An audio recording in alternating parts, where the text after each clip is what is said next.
Hi, my name's Stuart Lynch, and this is another special technique tutorial. A while ago, I released a video on how you can use a GitHub Pages account to help facilitate the presentation of dynamic custom alerts in your application.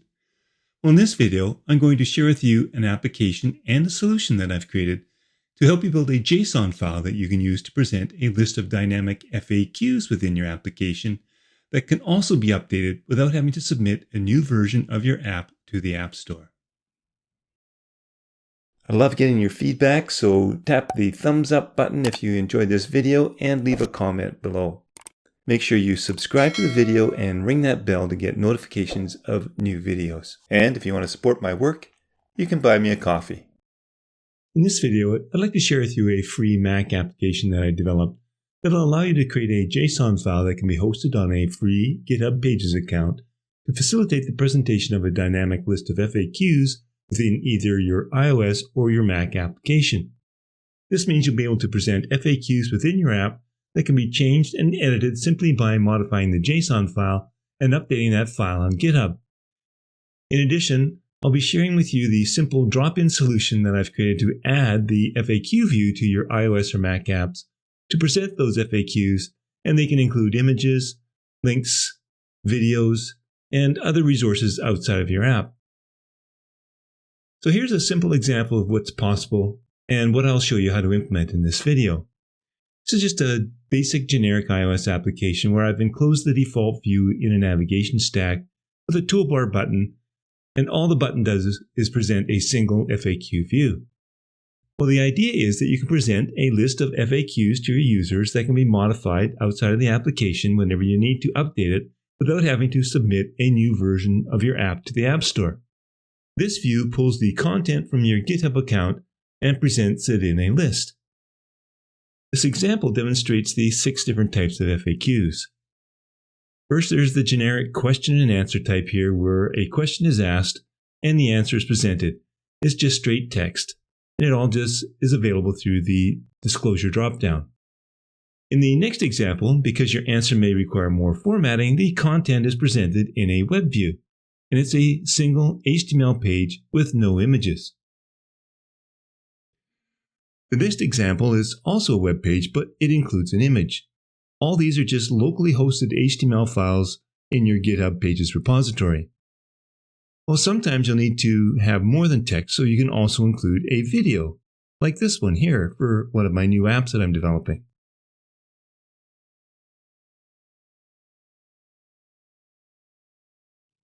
Or perhaps you just may want to display an image, like this one.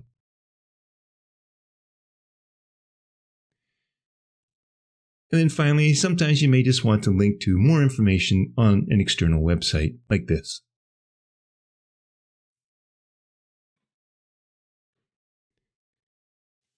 The FAQs can be arranged in different groups as well. Once you create the JSON file, all you'll need to do is to drop 4 files into your project and edit just one of them. You'll need to point to the JSON file and its content that is hosted on GitHub. And you can change the names of the sections to match your content levels. So this is how it's done. First, you'll need to create a repository on GitHub to host the content. I've already done this on my real GitHub account that I'll be using for this tutorial, but let me show you the process for creating one on a demo account that I have here. So first, I'm going to create a new GitHub repository, and I'm going to call it FAQ.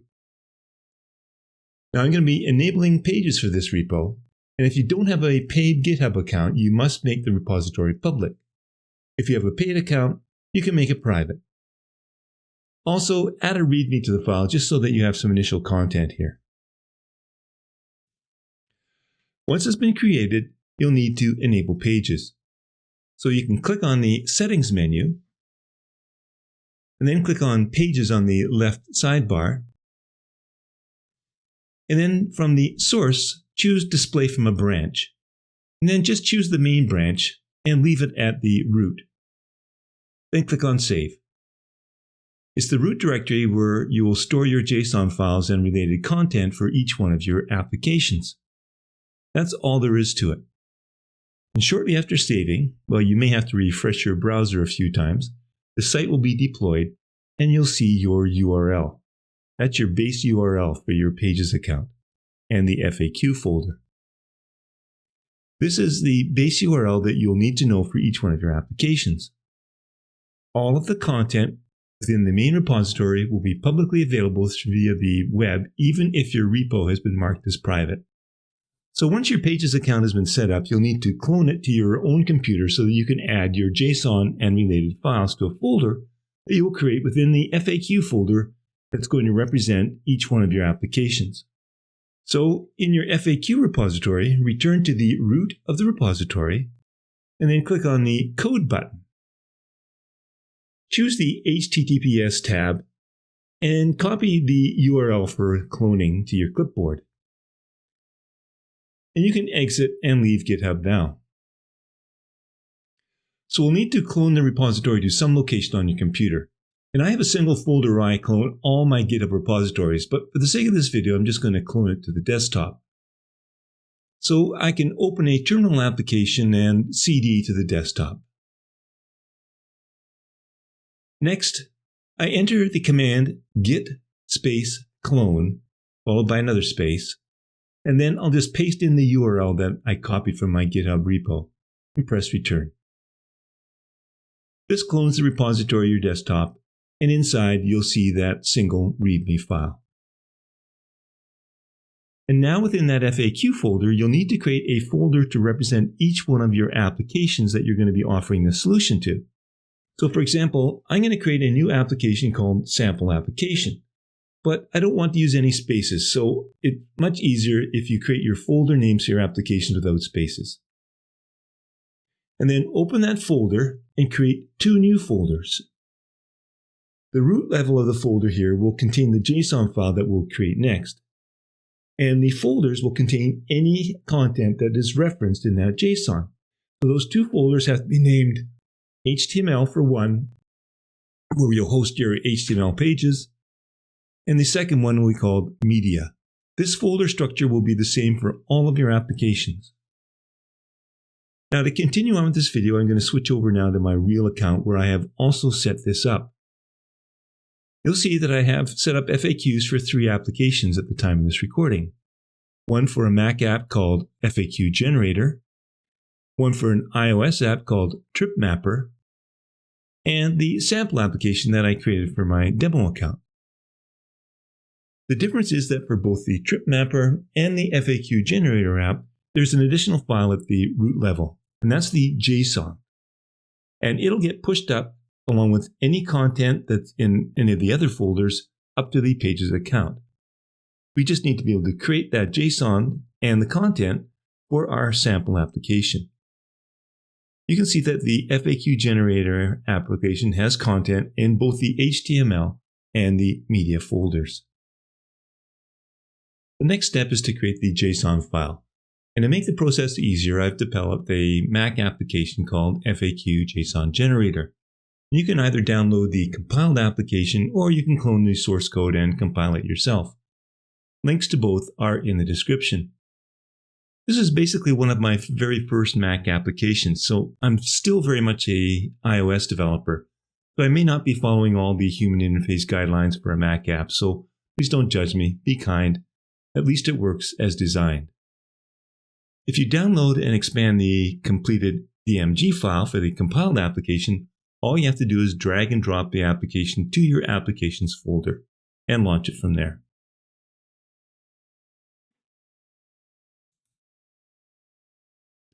When you launch the app, you're prompted to add your first application.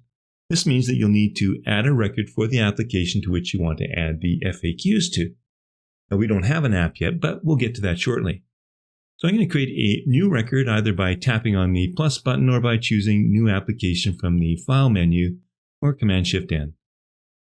And then you can enter your app name, and I'm going to use the same app name that I used for my folder, but here I can use a space. It's just a reference. So Sample Application. When we export the JSON, the spaces will get removed, and it'll match the folder name we created in our FAQ folder.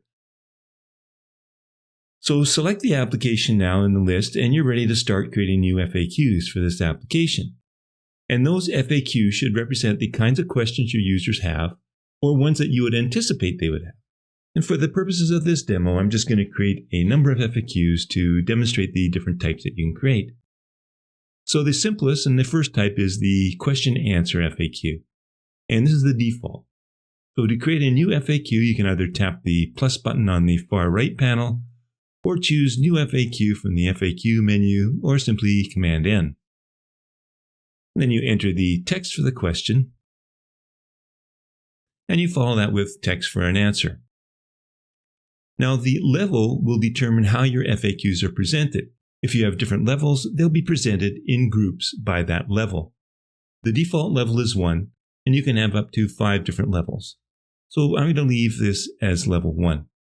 Now this is a simple FAQ, so there are no links, so the link type is none.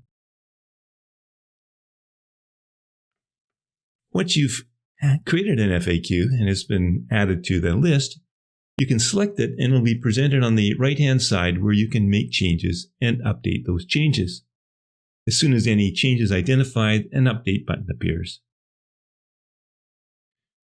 If you have a FAQ that you want to delete, you can select it and either tap on the trash icon that appears on the toolbar on the right pane, or choose Delete FAQ from the FAQs menu, or use Command D. There are 4 other FAQ types, and each one will create a link button to show more information about the FAQ.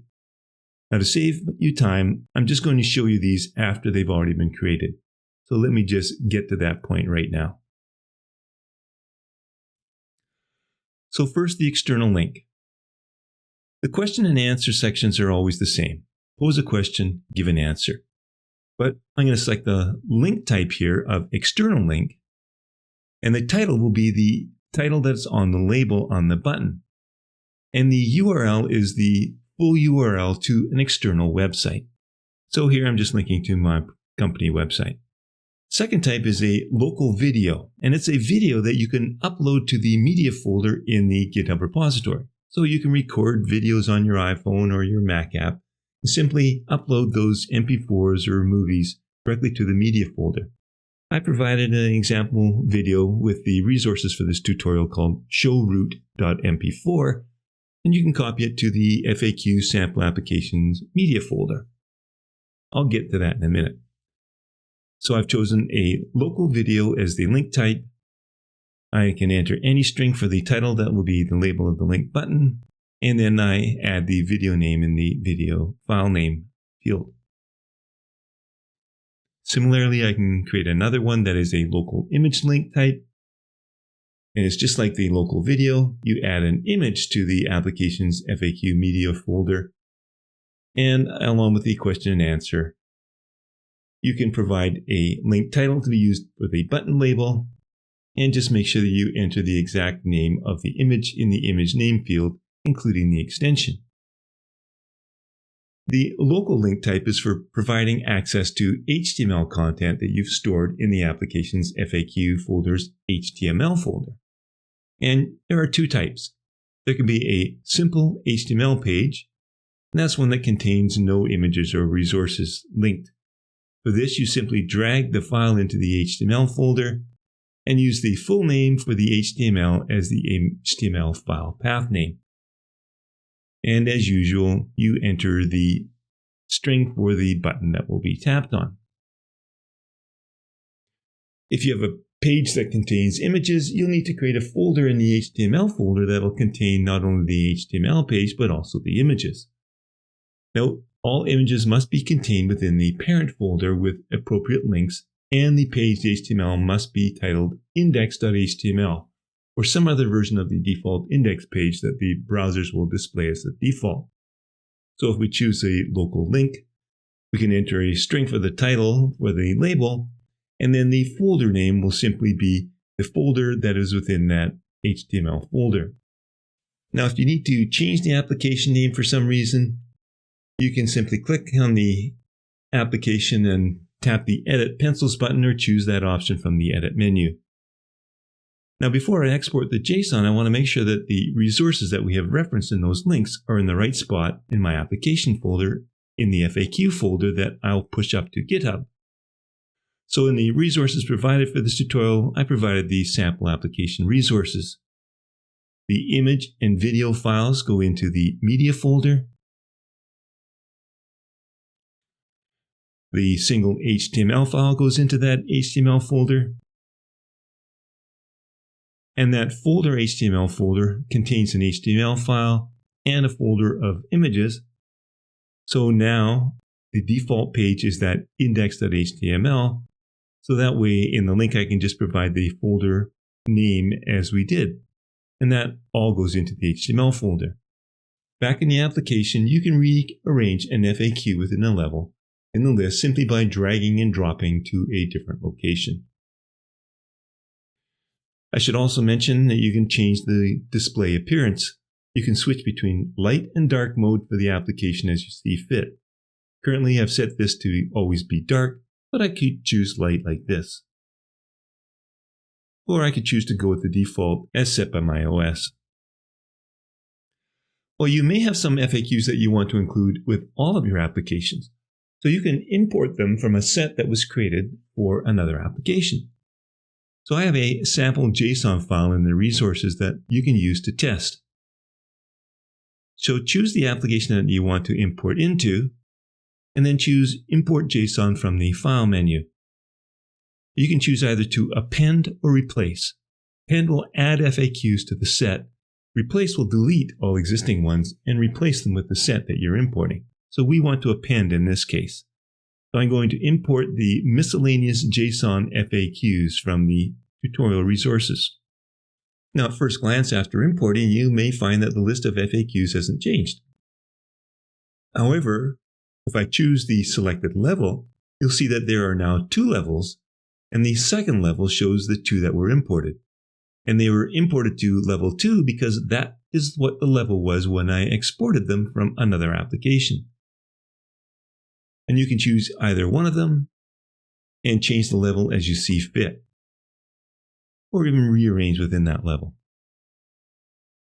So once you have your JSON completed, you can export it for use in your applications. So select the application and then choose Export JSON from the File menu. And notice that despite the fact that the application was sample space application, the default name is changed to simply sampleapplication.json without a space. You can choose to rename it to anything you want, but always make sure that it contains no spaces or special characters.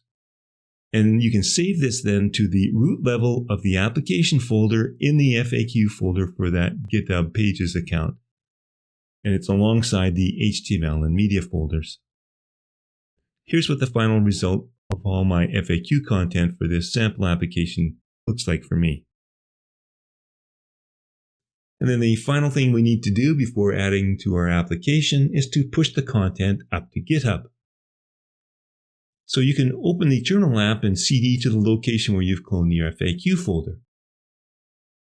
I like to simply navigate to it in the Finder and choose the folder in the path bar and then choose Open Terminal from there. Now I can add all files using git space add space period and then press enter. Next you commit the files using a commit. So git space commit and then -m and then enter your message. And press enter again. Once they've been committed, you push them to your remote repository with git space push. All your files will now be up on GitHub, and in particular, the JSON file will be available through the page's source. Now, every time you update your FAQs, you can issue the same commands on the root FAQ folder. It may take Pages a minute or two to make the updates available to your app, and your app may also have cached the content from the former URL, so that update may take several minutes for your app to recognize the changes as well. This FAQ solution can be implemented in both iOS and Mac applications. The code works for both. So let's quickly test this out on an iOS app. Now there are 4 files that need to be added to any application to access the FAQ JSON content. And these are available from the link in the description.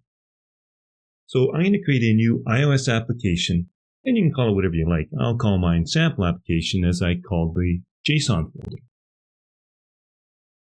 Now, we'll not be doing any special coding in this application, but in order to display the FAQs, I'll need to provide a way to initiate a modal sheet. So I'm just going to embed the VStack in a navigation stack. And I'll create a Boolean state property called showFAQ that will be initialized as false. Then I'll add a navigation title using the string sample application. And then I can add a toolbar with a single button. And then for the action, it'll be toggle the show FAQ. And then for the label, I'll just create an image with the system name info.circle.fill. That's all. So now I'll need to add my FAQ files to display the content. So we'll need to copy those files to our project.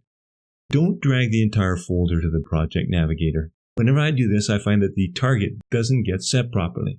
So what I do, and then what I suggest, is that you create a new group called FAQ. And then drag the 4 files from that resources into the group folder. And make sure that you specify copy items if needed. And this should ensure that all 4 files are added to the target, as you see.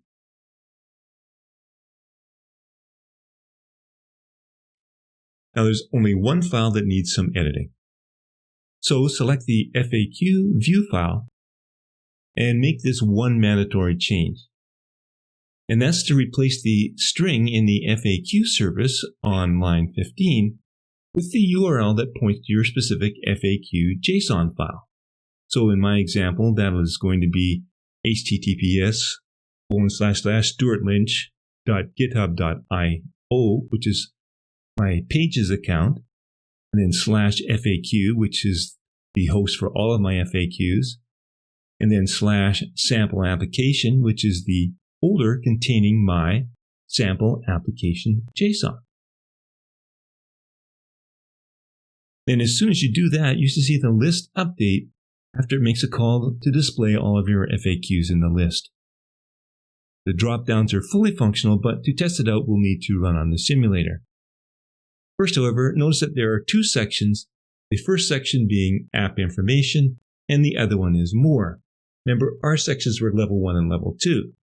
So we can change those titles by returning to the FAQ view and updating the level strings functions switch statement.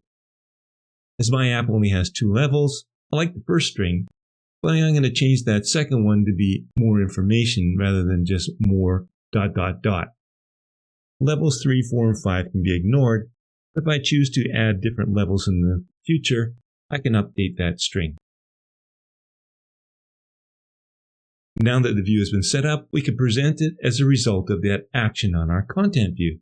So I'll attach a sheet to the content view's VStack that is presented based and bound on that show FAQ, and then present the FAQ file. So I'm going to test this by running it on the simulator. When the app launches and that content view is presented, I'll tap on the navigation bar button, and you'll see your list of FAQs. You'll find that this works all exactly as I demonstrated at the beginning of the video.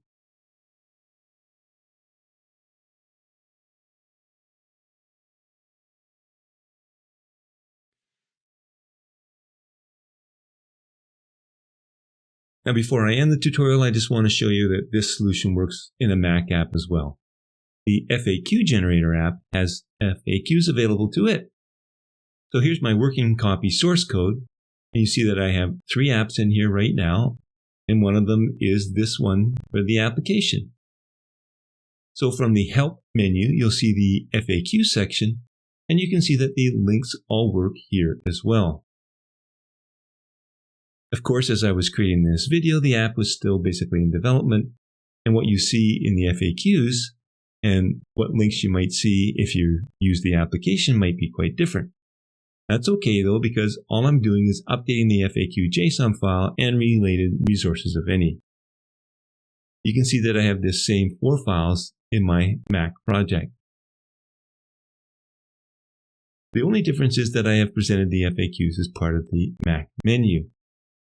Now I have a Mac menu commands file here where I replace the help menu with a navigation link titled FAQs that presents the FAQ file or FAQ view within a specific frame size. I'm not going to get into adding menus to a Mac app, but it's pretty easy. All I have to do is to add those menus in a command implementation on the window group. Well, I hope you've enjoyed this video and the solution that it offers. If you think you can use it, please give the video a thumbs up and share the link with others. Be sure to subscribe to my channel as well and enable notifications so that you'll get notified whenever I create new SwiftUI related videos and other content like this in the future. And if you want to support my work, you can buy me a coffee too. Thanks for watching.